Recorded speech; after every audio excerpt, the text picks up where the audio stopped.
From the discoveries by sea by Christopher Columbus, Marco Polo, and Vasco da Gama, to the explorers of space Yuri Gagarin and Neil Armstrong, to explore lies deep within man.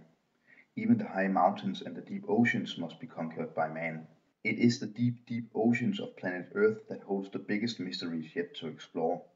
We shall not cease from exploration, and the end of our exploring shall be to return where we started and know the place for the first time. From the 1920s great engineering of Rolex with the first hermetically sealed case, the famous oyster, to today's billion-dollar industry for diver watches, the diving watch is a true icon. Let us take a deep breath and dive into the great world of diving watches, with 3 special programs here on Watch channel. Well, hi guys, and welcome to the first of 3 programs about diver watches. And well, what better to start out by showing you the part of my watch collection, which are diving watches. My watch collection has grown quite a bit over the last couple of years, and well, for some reason I have really been into dive watches, so I have collected quite a collection of divers watches. Recently I got a little more into dress watches and other kinds of watches, but still the biggest part of my watch collection are my diving watches. So I would just like to show you the different diving watches I got in my collection and talk a little about them. And well, a wristwatch check is actually not a diving watch today. I'm actually wearing my new Orient Sun and Moon, which is somewhat more of a dress watch, I must say. So see close here. Later on, my latest video was a unboxing of this watch, and I will also make a review of this watch, which I'm already quite happy about. But well, I just wanted to get into my diving watch collection, and well, let's start by saying that I'm by no means a diver. I have been diving more for recreational reasons, just a little bit, going on holiday and going out to dive some beautiful places.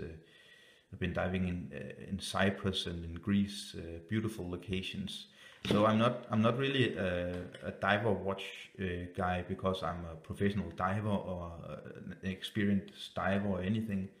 I'm just into diving watches because I like the look of them and the feel of diver watches.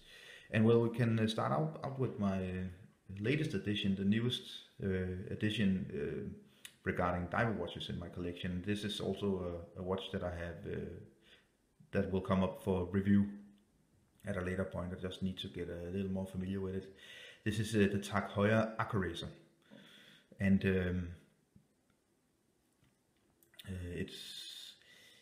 it is a diving watch, and you can use this watch professionally. And of course, you got the whole the very important part of a diver's watch, the bezel, so you can time your diving time. So the way it actually works is that let's say let's get it back to starting position. Let's say I have 20 minutes left. My diver's tank is filled with 20 minutes of oxygen. I will time it. So put it here. You would point the 20 out from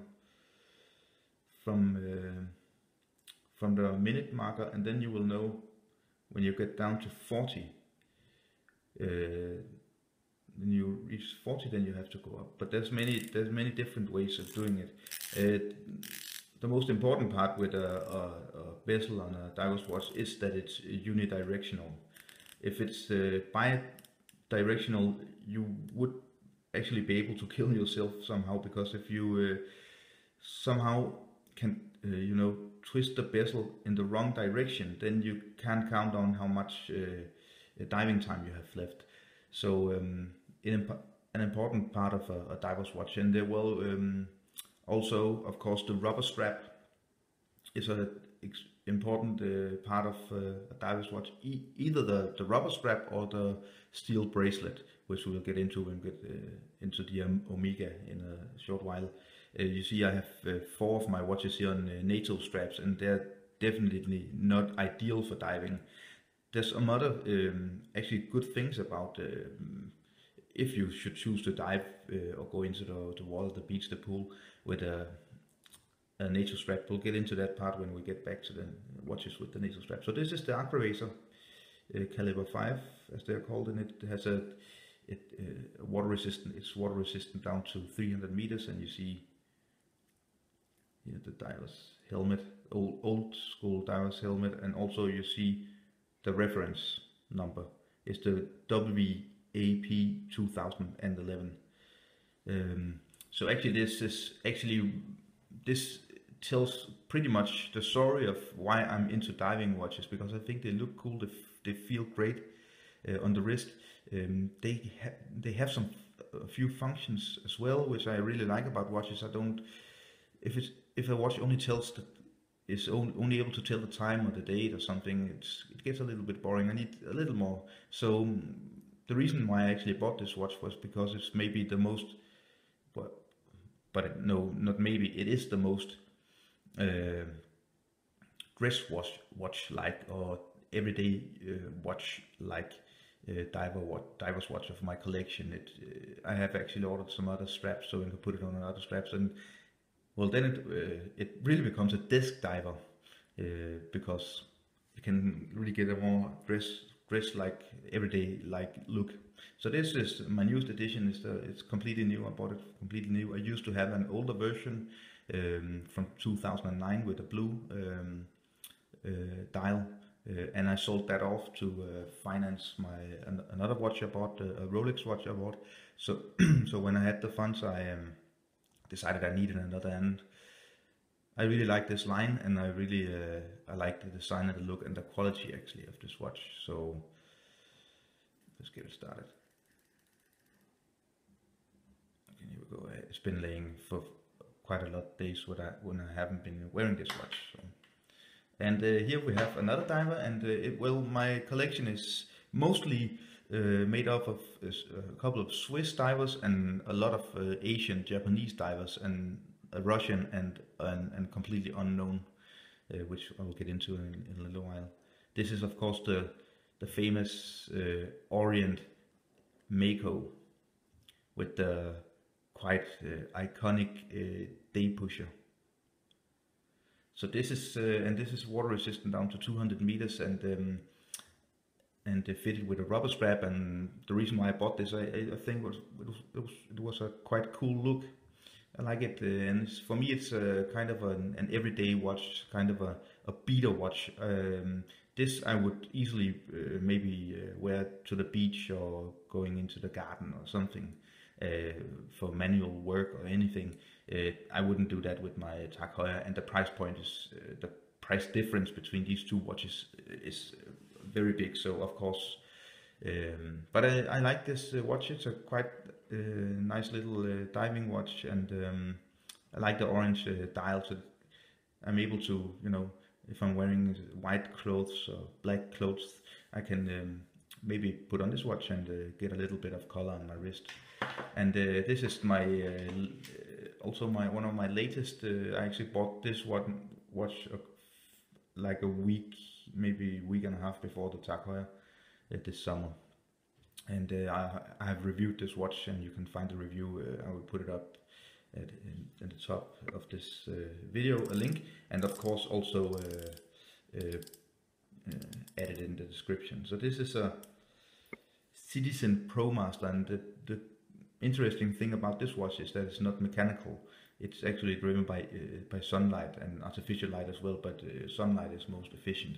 And when you have charged this watch fully, it will run for 6 months without any sunlight. I can just put it in a drawer and get it back in 6 months, and it will still be running, and everything will be accurate.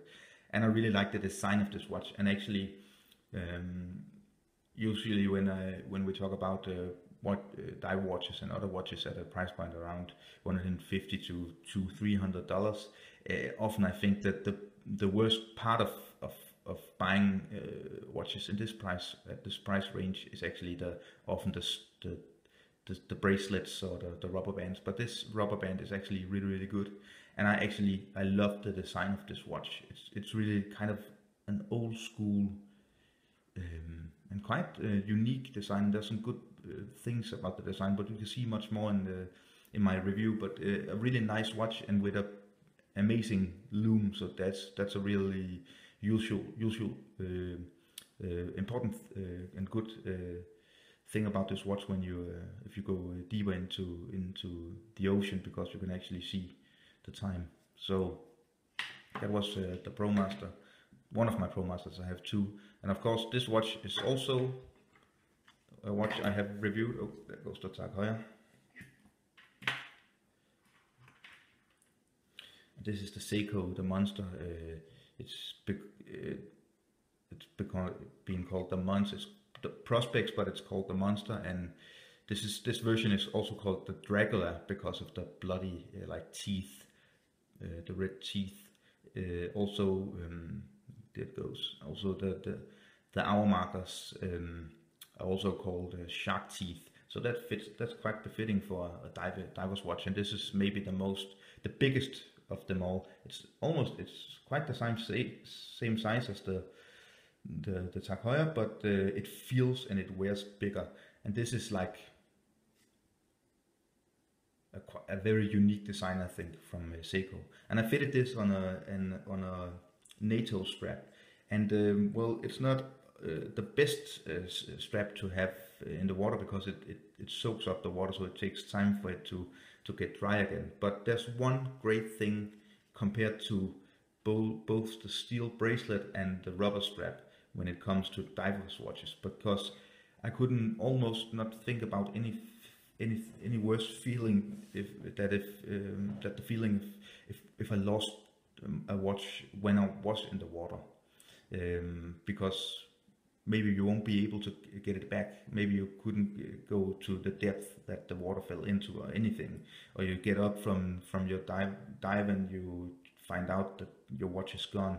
But the cool thing about a NATO strap is that if one of the spring bars, here you can see it, is broken or is manipulated to fall out, well, then we'll actually still have the watch hanging by the other.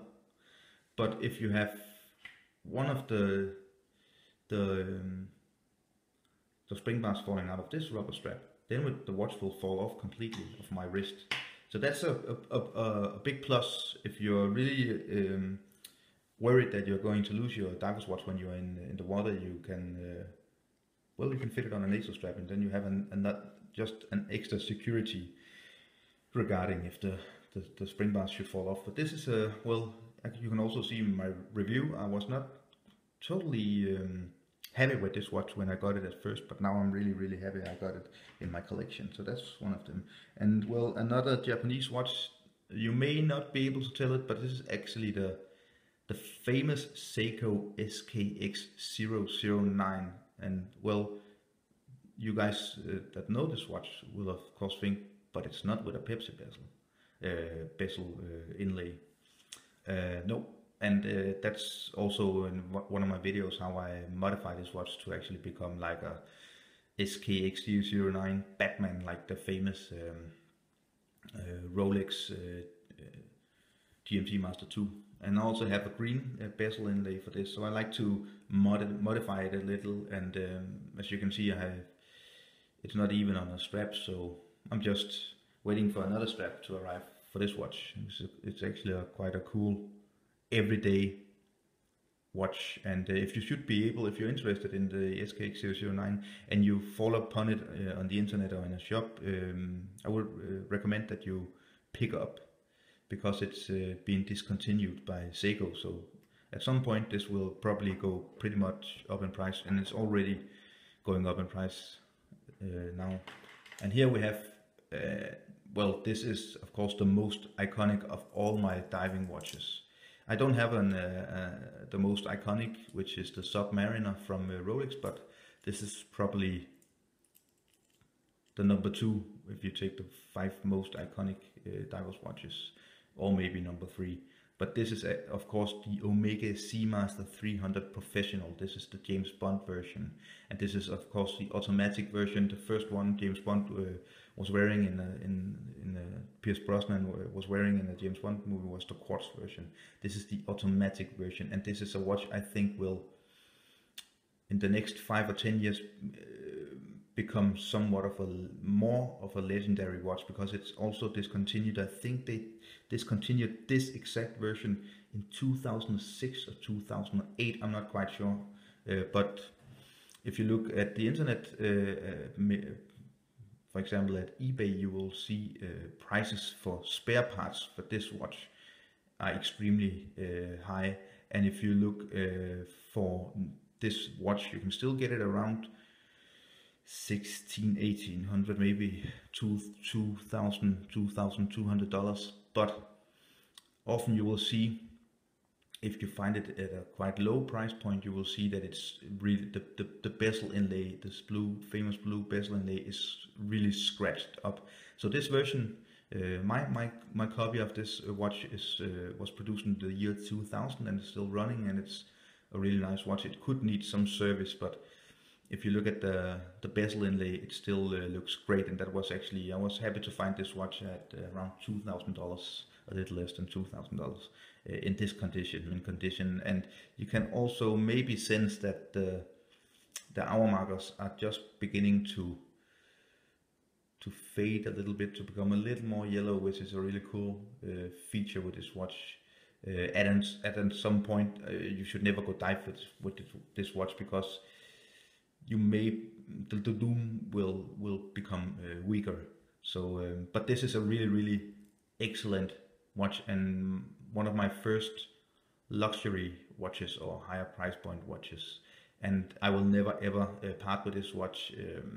I think one of the great things about this watch, we're not talking about the overall quality, but it's because it's a really quality watch, is actually that this unique Omega steel band, steel bracelet. It feels extremely nice to wear. It's one of the best designed steel bands, bracelets, I think, of all time. Of course, also the Rolex bracelets are extremely well designed and extremely nice to wear, but this is an icon and one of my first expensive watches, and I really love that watch.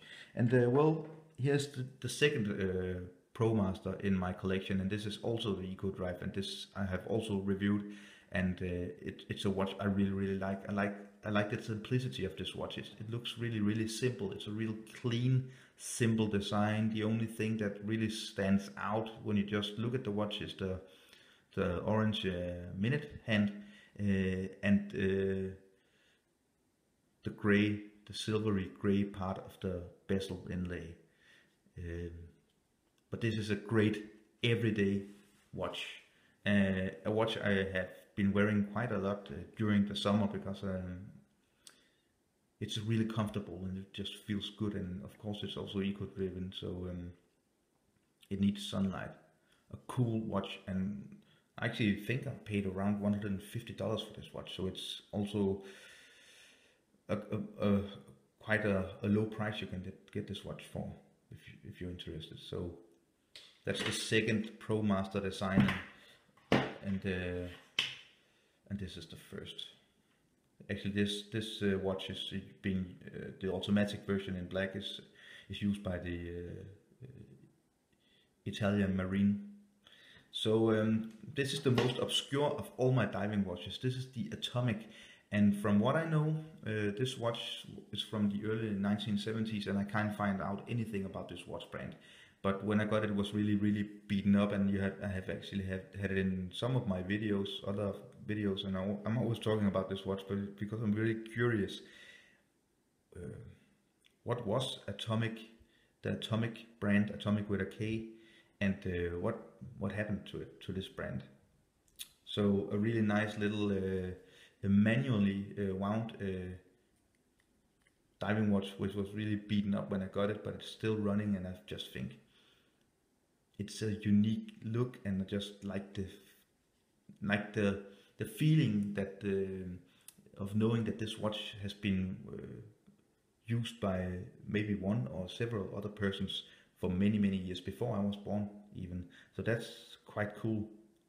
And well, I tried to find a little NATO strap that fitted the colors of this. So let me just show you the back case.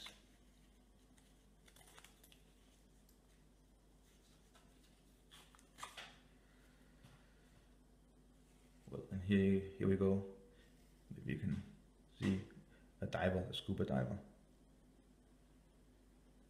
So a nice vintage watch that still runs, and which I like to wear because it's filled with history, and I don't even know the history, so it's quite strange. And the last of my diving watches is this Russian. It's the Vostok Amphibian, and I have also reviewed this watch. And this watch is actually what I'm talking about, with the the bi-directional bezel, goes both ways. And you guys have been giving me some really good advice with this watch for stiffening up the bezel. And I haven't had it in salt water or anything yet, but actually just with time it has been becoming more stiff. So that's nice. And I fitted it on this white NATO strap just to complement the white dial. And when this was the cheapest of my watches, but this was almost the same price from brand new. So the Vostok watches are very cheap, and you're actually getting a really nice watch with a very interesting history of the design. And actually, from what I know, Vostok was also quite first movers on with some of the details on diving watches. And this is the design of this watch. There's no detail that the designers didn't think about. So you should really look into Vostok diving watches if you are interested in a very affordable diving watch. And it comes in a lot of different. The Vostok brand comes with a lot of different diving watches. Some are bigger and with more details and more color than this one. The worst part of this watch is actually that it's not really that precise. I have heard stories about people who own Vostoks that says that it's running out of time with several minutes they have encountered. So it's not a very precise watch. But actually, I actually use this watch just as an everyday watch, but actually been using it going out jogging, running, and then I use the bezel to time my running. So if I want to run for 20 minutes or 30 minutes, I use the bezel to time it, and it actually works quite good. And because it doesn't feel as heavy and as big as all the other diving watches, I really think this Vostok watch is an ideal mechanical watch for working out, running. I probably wouldn't take it to the garden or anything like that, because, or maybe then, but I would have to change the NATO strap because it's white and it would get really dirty. So this was actually just well, an overlook and a collection video about all my diving watches, and I will probably add more and probably also sell a couple of these watches to be able to get some other watches. But and I think at some point I will acquire myself a Submariner. So I hope you enjoyed this video, and please remember to subscribe, because I have a lot of cool content coming up, and it's a big motivation to see people actually viewing my content and just not producing to YouTube and nobody sees it. And remember to like, because it's a big help if you press the thumbs up, and also don't forget to comment. It's really nice to get comments to the videos, and if you have any questions or if any knowledge or any more details you want to tell other people or me about these watches, please feel free to comment. And I just want to say thank you, and see you soon with the next 2 episodes of my diving watch specials, and I will also return with some more content. I owe you a couple of reviews as well, so I'll be back shortly. Thank you so much for watching.